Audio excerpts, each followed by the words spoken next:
Quantum sequencer is your master pattern sequencer.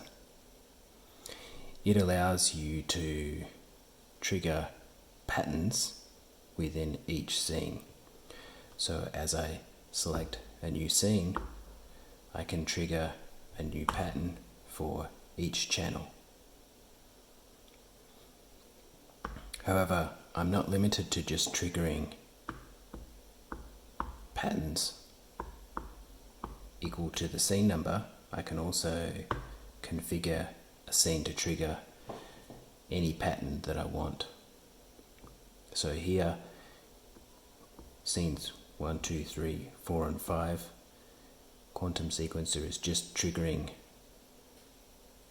the pattern or the clip equal to the scene number, but in scene 6 I'm triggering a range of different patterns or clips.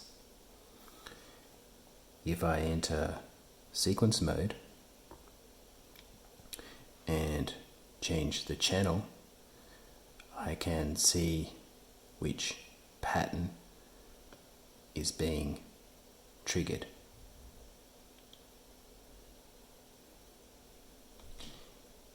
Sequence mode means that throughout the scene we can trigger different patterns.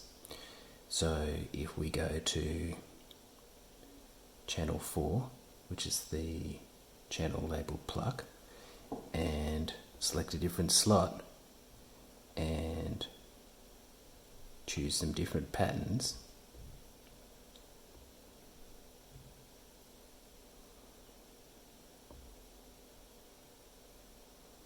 and play the sequence.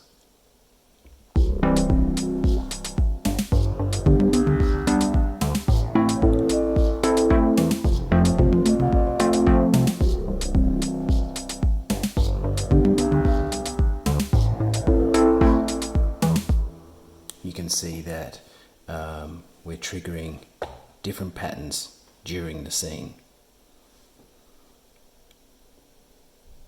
It's also possible to enter trigger mode, and in trigger mode we can manually trigger patterns whilst the sequence is playing. So this is good for jamming or coming up with ideas. A sequence pattern will override a trigger pattern unless sequencing is paused with the pause sequence button.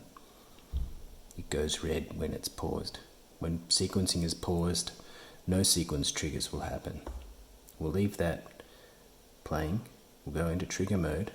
We'll select the bass channel and press play.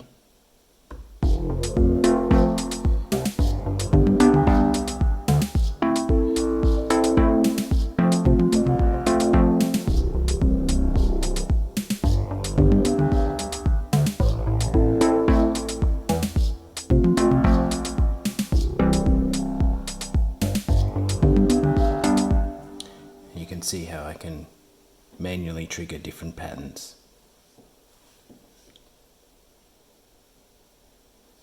Let's come back to sequence mode and select channel 4. Now we'll go into rotate, and using pads 15 and 16 I can rotate my sequence, so I can change the starting point and ending point, and with the reverse button I can also reverse my patterns.